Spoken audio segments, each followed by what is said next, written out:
Alright, so today we're back to our normal series. So we've been studying, for those who are new, we've been studying a series. I like to go through the Bible and make it come alive, because that's how I study the Bible, so that it becomes alive to me.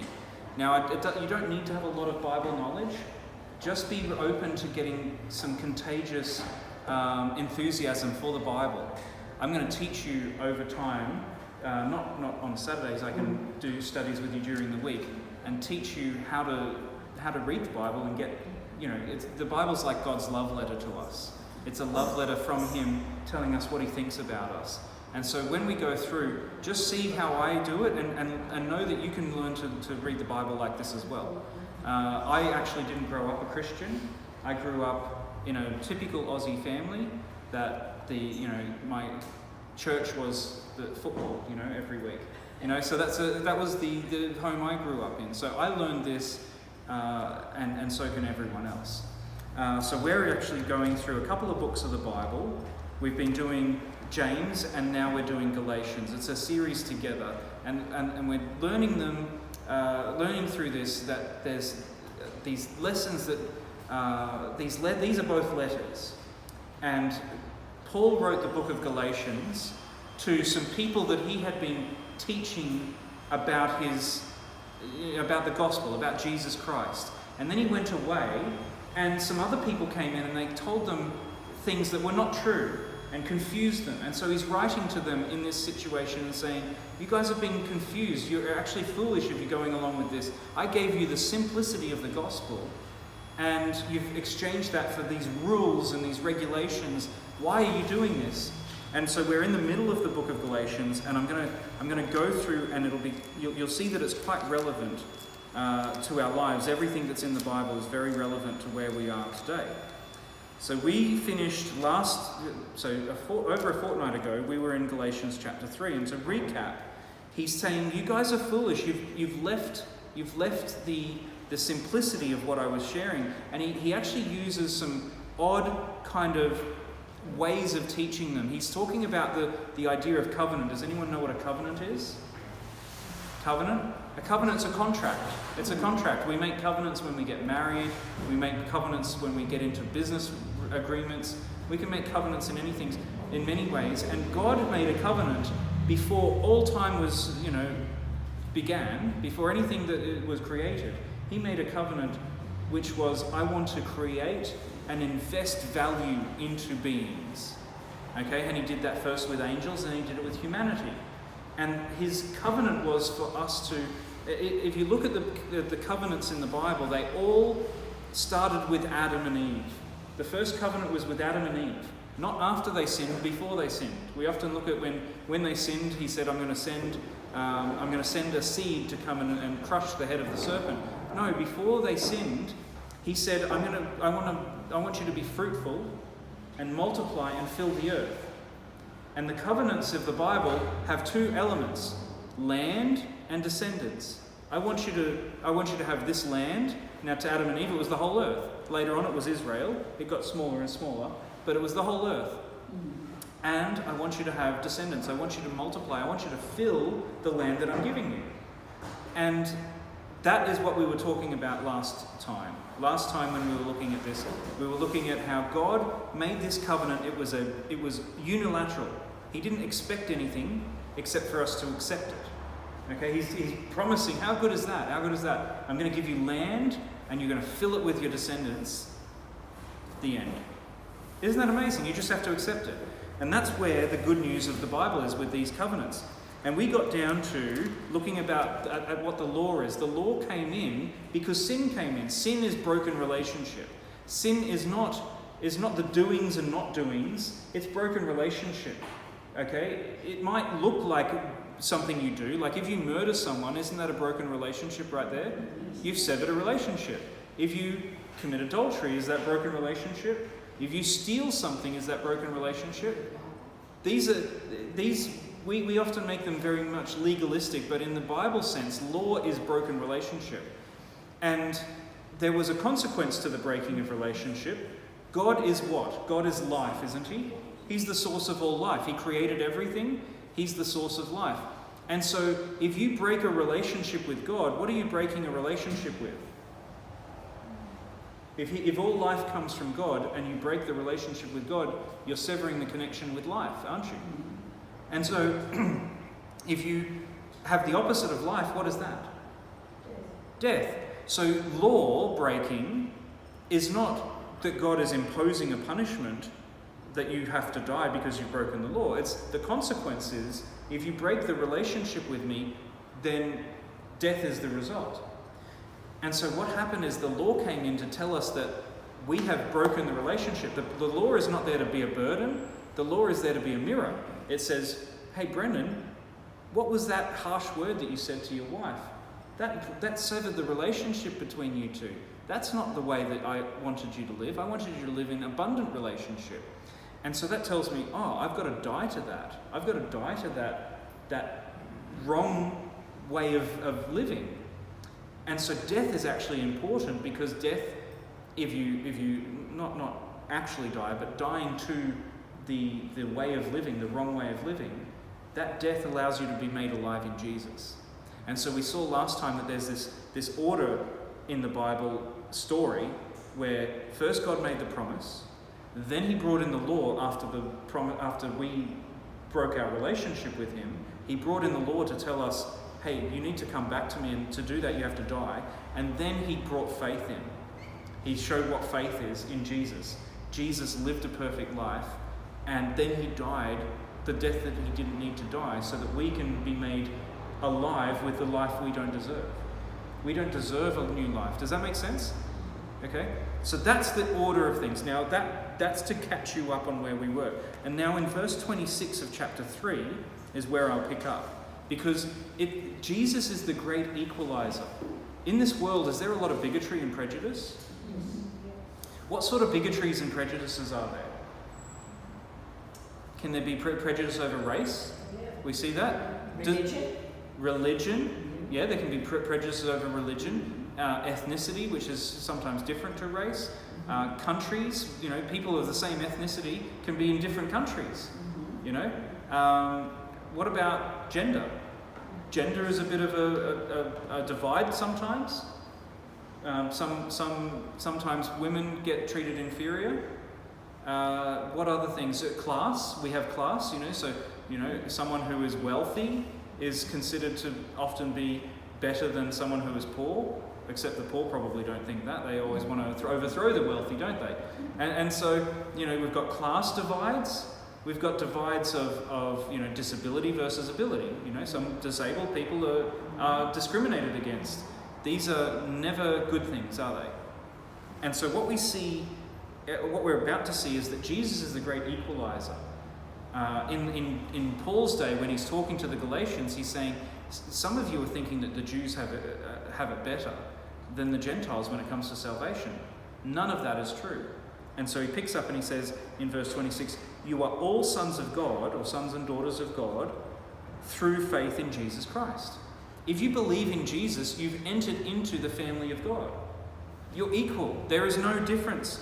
He goes on to say, as many of you as were baptized into Christ have put on Christ. We just had some baptisms last week. Isn't that amazing? As many of you as were baptized, do you know that you now wear a new skin? You wear Jesus. Okay, you wear Jesus because you've been baptized and you've put on Jesus. Just a chapter before, it says, I have been crucified with Christ, Paul is saying. I've been crucified with Christ. It's no longer I who lives, Christ lives in me. The life which I now live in the flesh, I live by faith, the faith of the Son of God, who loved me and gave himself for me. When you were baptized, that was symbolic of you putting on Jesus, and you can put on Jesus every day. Every day you say, God, good to see you. I want to put on you, because when I put on me, my life is crazy. My life is just broken. I can exchange all of my brokenness every day for all of God's wholeness, all of Jesus' wholeness. And so the next verse says, there is neither Jew or Gentile. There's neither Jew or Greek. Okay? Because we're all one in Jesus, because we've all put on Jesus, there is no Jew and Greek. In fact, there's no slave or free. That was the big class divide in Paul's day. A slave was not considered to even be anything other than property. Slaves were considered to be chattel. You could trade a slave. They were a tool. A slave was just a tool to accomplish a building project or rowing, rowing a galley. They were you've seen Ben-Hur, where they're rowing. The slaves were just there to accomplish a task. They were no different to livestock. And so this is radical. It's saying there is no slave or free. You're all valuable because Jesus died for everyone. In fact, more than that, there's neither male nor female. All have been called equally. There's no divides between any classes. And you're all one in Jesus. And if you are Christ, then you are Abraham's seed. Now, Abraham was the father of the Jews. And the promise that was made, the original promise to Abraham, was that in you, all the families will be blessed. All the families of the earth. All the nations. So it's not just for, and that word nations is Gentiles. All the Gentiles would be blessed in Abraham. God's promises aren't for you to keep to yourself. They're for you to share. Share with your family. Share with your co-workers. Share with your church. Share with the people in the community around you. Share them. Because I want to bless people in you. I want to bless you so much, Abraham, that it overflows to the whole world. So take the word Abraham out of that. I want to bless you, Vani. I want to bless you, Dimitri. I want to bless you, Neil, Pav, Lorraine's, Tracy, Arlen. I want to bless you so much that it overflows to the world around you, and they will be blessed because I'm blessing you. That's God's promise right there, and that's where we got to last time. Now, I say that an heir. So, what is an heir? What is an heir? The person who's going to inherit. They're the person who's going to inherit. And so an heir, as long as he is a child, does not differ at all from a slave, though he is master of all. So an heir is someone who is going to inherit, but before they inherit, when they're a child, don't they have to go to school? One of the things that we saw as one of the analogies last time we were in here was the law is a schoolmaster. It's something that educates us on right and wrong. It doesn't save us. The law can't save us. It only tells us that we need a saviour. Okay? And when we graduate from school, do we just reject everything we've learned when we're at school? I mean, sometimes it feels a bit like that. Some things like algebra I don't use very often. But who uses stuff they learned in school in their everyday life? We all do. Okay? We all do. Reading, reading, writing, and some arithmetic. I mean, you're at the shops, you're going to be calculating, do I have enough for this? This is the sort of things that we do. And so when you finish and graduate school, you don't abandon the things you learned. You're just on an equal level. I can address my teachers that used to teach me, instead of as Mr. and Mrs., I can address them by their first name. I'm on an equal level with them. And so, he's saying that even the children, even the Jews, so he's using the Jews as the children. When they're a child, they don't differ from a slave, though they are master of all. It says we all start off in the same. Not only are we all the same in Jesus, there's neither Jew nor Greek, there's neither slave nor free, there's neither male nor female. Not only do we reach that same equalized status, but we start off in the same equalized status. We're all exactly like slaves when we're born into this world because we don't know right from wrong. We're born with a sin problem that breaks relationships. Okay? That's how we start. It's not that we want to, it's just that that's a part of what we are. We've got this disease in us that breaks relationships. There's selfishness. Every child is born selfish. My boy, he's 18 months, it's just a natural part of him that he wants. And we're teaching him, but it's something that every child starts with, to a lesser or greater degree. You can see it in some more than others. And so it's saying every child doesn't differ from a slave because he's under guardians or tutors or stewards until the time that's been appointed by the father, until the time that it comes in to take his inheritance. But even so, we were children, and he uses this we. Pronouns are very important when reading Paul. because Paul is talking to Galatians, but he's a Jew. So he's using we, he's actually using a collective term through this chapter. And so he says we, he's not talking about himself as just a Jew, he's saying we, when we were children, we were in bondage under the elements of the world. Does anyone have anything different there? In verse 3, elements of the world. When we were children, we were in bondage under the elements of the world. Does anyone have? Some translations might have rudiments. Some might have basic principles. I have here, when we were children, were enslaved to the elementary principles of the world. Elementary principles, basic principles. This is a word that I struggled with until this time I read through it. There are times in Paul's writings when he's using this phrase about elementary, this word, that in the Greek it actually means like earth, fire, wind, water. You know, like the basic 4 elements. That's what it would be. Would be like the roots, the earth, fire, wind, and water. Yeah, so that's how it was. That was how it was often used, but it's an awkward way that he's using it because he's using it with this we. So it's easy to think, yes, the Gentiles were enslaved to the basic elements because they created the idols out of those basic elements. Idols were made from what? Stone and wood and elemental things. And so he's definitely using it with the idea of paganism. We're going to see that in a moment. But he's including himself. How were the Jews enslaved to the elemental principles? And I've thought about this for years. You know, like I was baptized in 1999, so since then this one has really been a struggle because he uses it in a different way in Colossians. And then I realized how this ties both Jews and Gentiles together, this idea of elements. And now he's also using it in terms of basics, but elements. You know, an idol is basic because why? Because you can see it. It's external. Okay? The unseen God is a much, like you're having a relationship with something you can't see. It was easier to have a relationship with something they can see because it's right in front of them. The Jews had that too.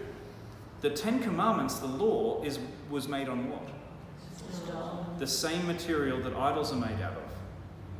So they were enslaved. They were under the things that they could see because they weren't ready for the things they couldn't see.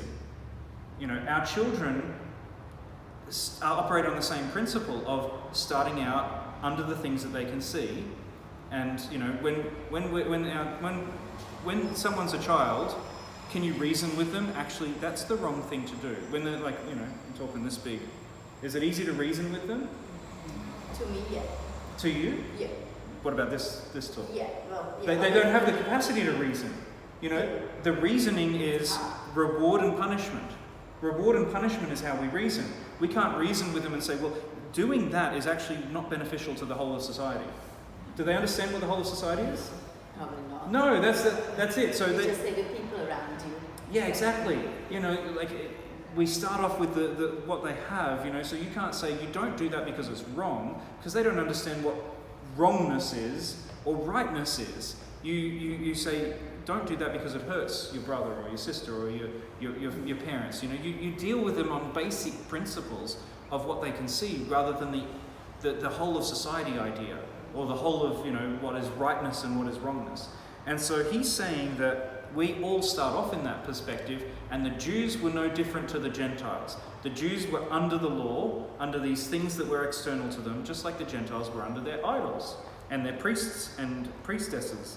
But when the fullness of time had come, God sent forth his Son, born of a woman, born under the law, to redeem those who were under the law. Jesus came into the same perspective that we are. He came into the same place that we are, which is under something. He came under to lift the thing that was on top of us. He came to lift it off of the top of us. And he did it by being exactly like we were, except he didn't sin. He didn't break the law. So he came and walked in our shoes so that we have an example to follow. Isn't that beautiful? We have an example to follow and a substitute because we break the law. To redeem those that were under law, that we might have the adoption as sons. Now, there's 2 ways to become an heir. One of them is to be naturally born an heir, and the other one is to be adopted. In the Greco-Roman society, to be adopted was to be treated exactly the same as if you were an heir. In fact, Augustus Caesar, did his son succeed him as the emperor? No, it was an adopted son. He adopted Tiberius to be his son, and he became the new emperor. And then it says this, I love this. And because you are sons or daughters, sons and daughters, the word can mean sons and daughters. Because you are his children, God has sent the Spirit of his Son into your hearts, crying, Abba, Father. What does Abba mean? It doesn't mean Abba. Sorry? It's daddy. It's daddy. It's daddy. It's not father. Father is, father's what you say, please father, like that can be like very stern. But you you can pray to God and call him daddy? Yes. And he's the daddy that you should have had. Has anyone had a daddy that wasn't perfect? Like a human daddy? That's pretty much all of us. God is the daddy that you always wish that your daddy had been. He's the perfect daddy. He's the most amazing dad that you could ever have possibly had. And that's what he's saying. He's saying God sent his Spirit. When he adopts you, he sends his Spirit. And we prayed for the Spirit over those who were baptized. He sends the Spirit to say, Daddy, to cry out to him, Daddy. To give that the relationship that was previously broken with God is now restored. You're now calling out to him, Daddy, instead of being estranged from him. You're fully adopted into his kingdom. Therefore, you're no longer a slave, but you're a son or a daughter, an heir of God through Jesus. But then indeed, when you did not know God. So now he's not using we. Remember, he was using we, which was including himself as a Jew with the Gentiles that he's talking to. Now he's saying you. Now, so the pronouns are always important. He's saying you did not know God. He's talking to Gentiles. Gentiles didn't know God. They were pagans. They worshipped false gods.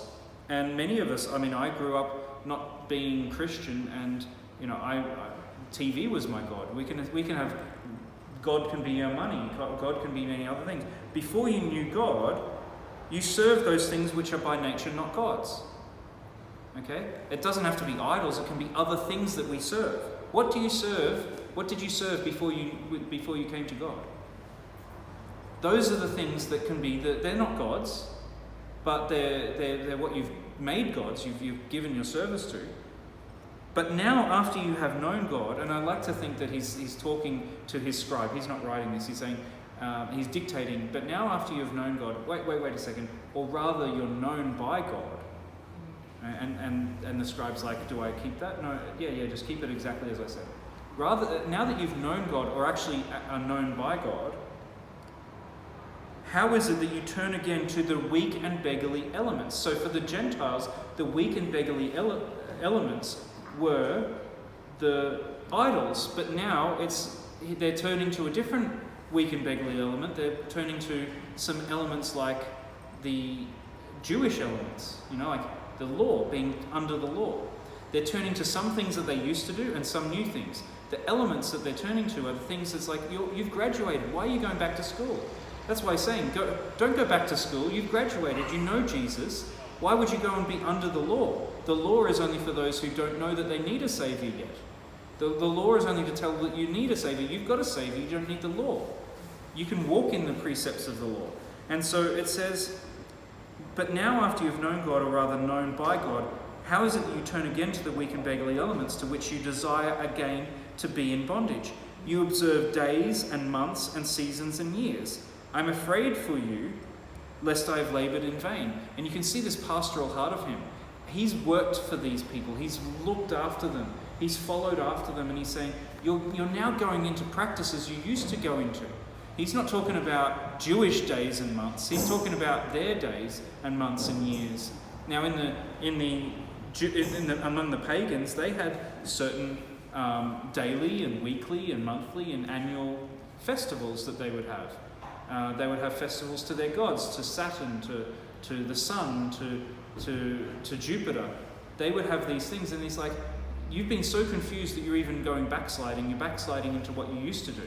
Stay with Jesus. Don't take your eyes off Jesus. You've put on him. Stay with him. Has all my work with you been in vain? Brethren, I want you to become like me, for I became like you.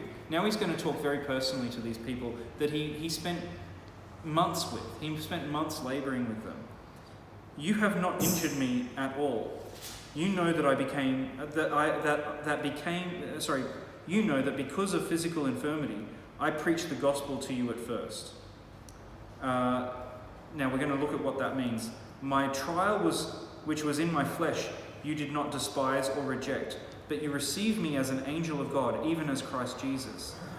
What then was the blessing you enjoyed? For I bear witness that if possible you would have plucked out your own eyes and given them to me. Have I therefore become your enemy because I tell you the truth? And this is talking about how much love they had for one another when Paul first ministered to them. They've started to reject what Paul was teaching them, and he's saying, remember the love we shared. I came and I was ill when I came to you. Now in the ancient world, when we see someone who's ill or who is crippled or who has some sort of physical infirmity, we don't think that they've necessarily done something wrong, do we? That's just a normal thing to be disabled in some way. People just happen to be disabled. In the ancient world, if you were disabled, then the gods hated you. You must have done something wrong, or your parents did something wrong. And so when they would avoid people who had some sort of physical infirmity, because those people were considered to be under the curse of the gods. And so Paul comes there and he has a problem. What is that problem about based on this? What do you think? I think you can't see. He has poor eyesight. Okay, he has. We know from when Jesus confronted Paul when he was trying to kill Christians, he confronted him in bright light and blinded Paul. Now Paul was healed, but the way that a lot of people read this is that his healing wasn't full.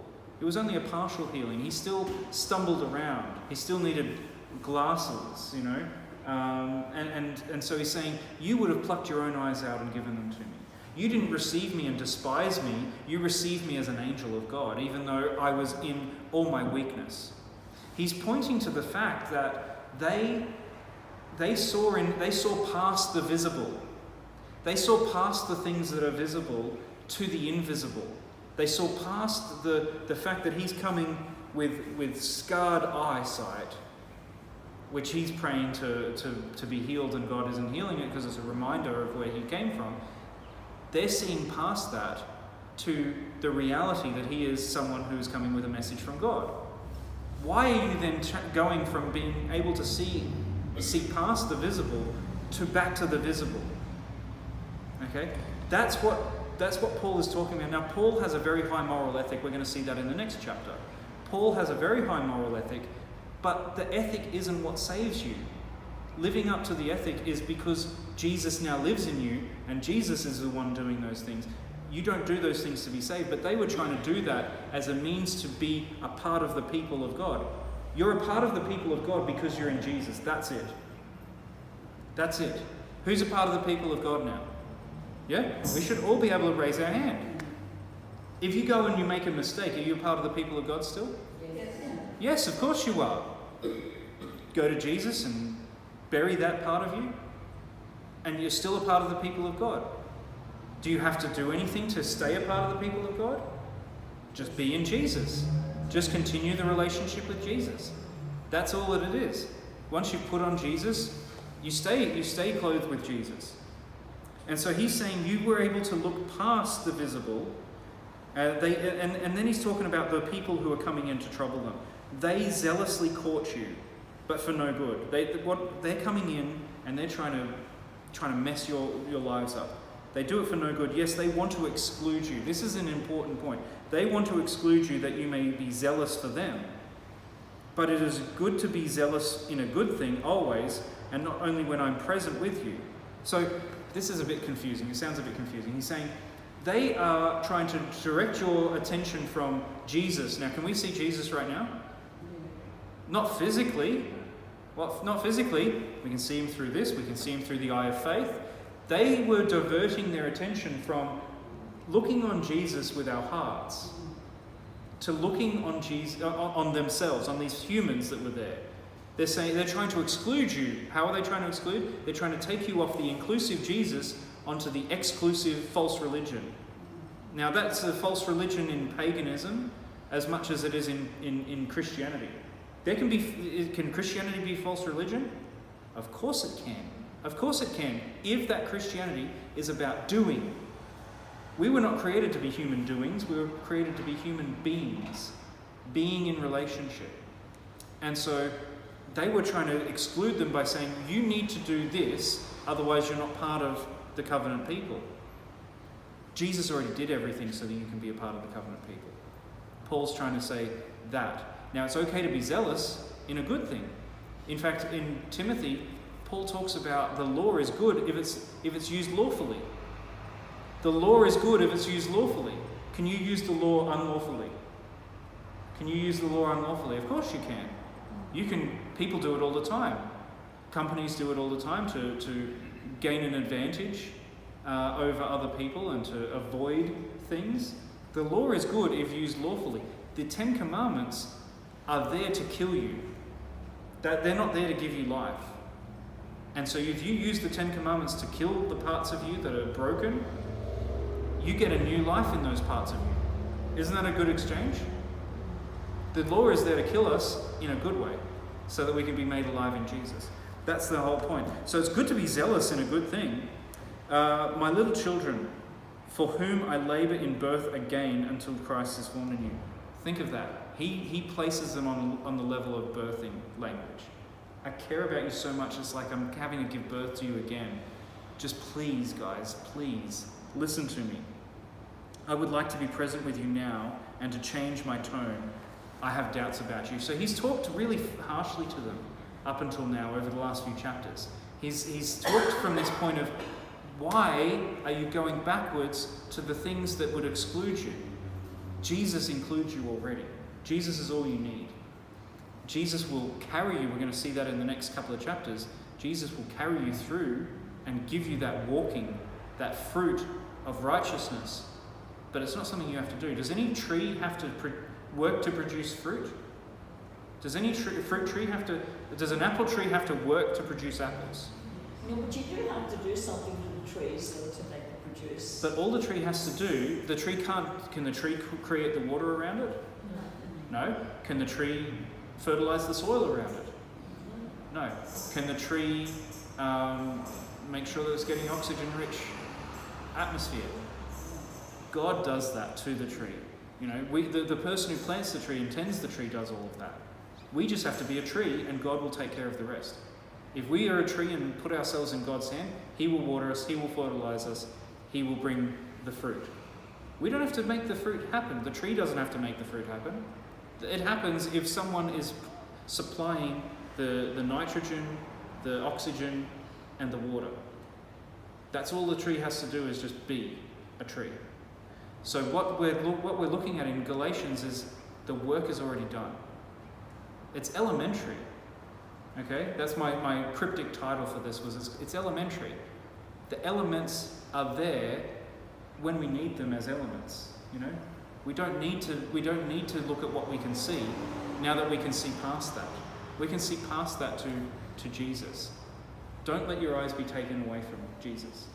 Okay, that's the one thing Paul wants us to know, is if you keep your eyes on Jesus, you're included. Any questions? This is the part where I open up for questions. Any questions on what we've read or on any parts of this? No?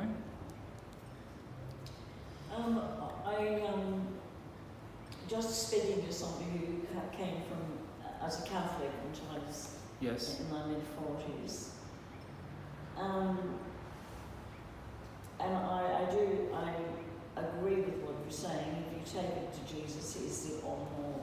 Yeah. But as human beings, moving from a Catholic religion, which is, it's not, like it used to be, but I mean, your worship was all enhanced by candles and statues and priests with his garments not looking up while he turned the body of the bread into, it's quite difficult to shove all that away if that's Yes. all you've ever known. Yeah. So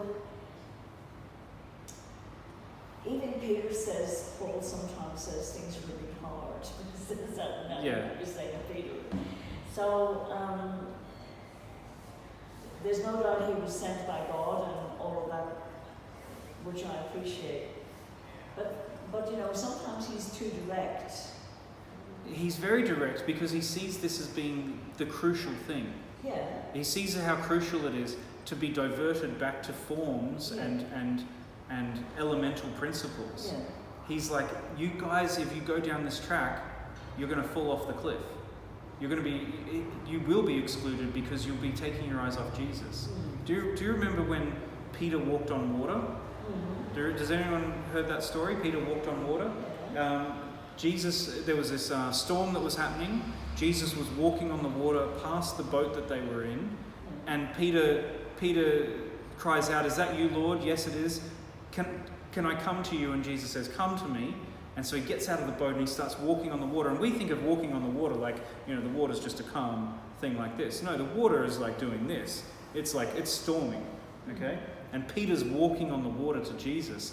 And all of a sudden maybe a wave crashes or something, and he turns away from Jesus and he starts sinking.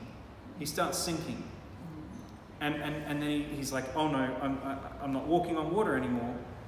Kind of like when the cartoon characters, they run off the cliff and they're still running for a second until they fall.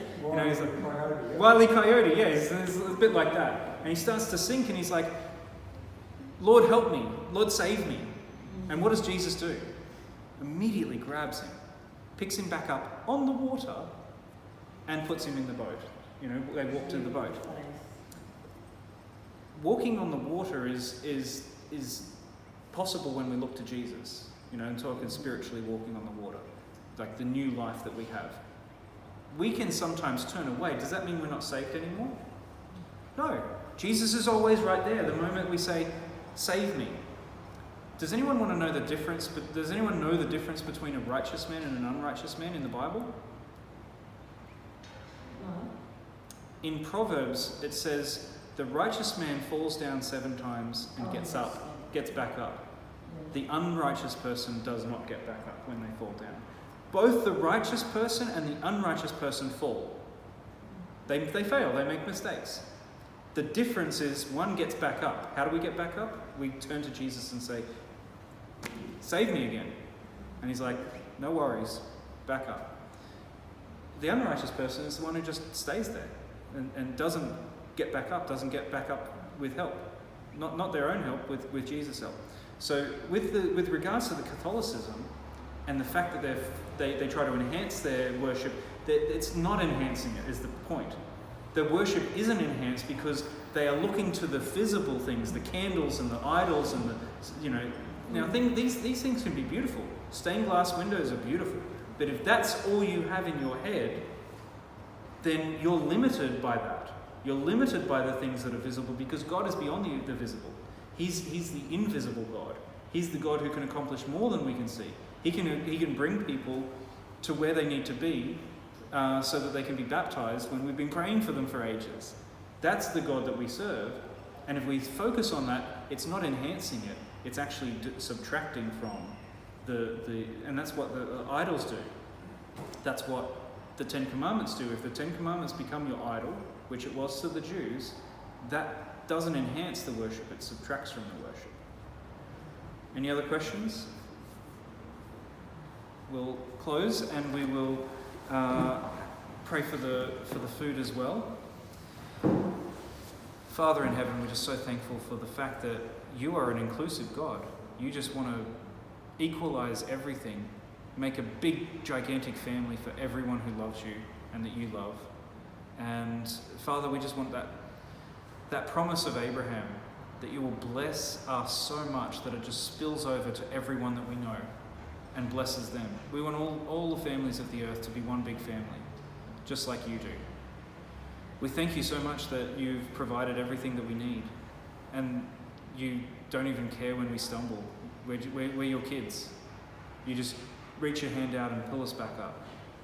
Father, as we eat the food and fellowship together, I pray that you'll bless it to our health and strength, that we may serve you better, and may our fellowship be a time where our love for you and each other grows. In Jesus' name, amen.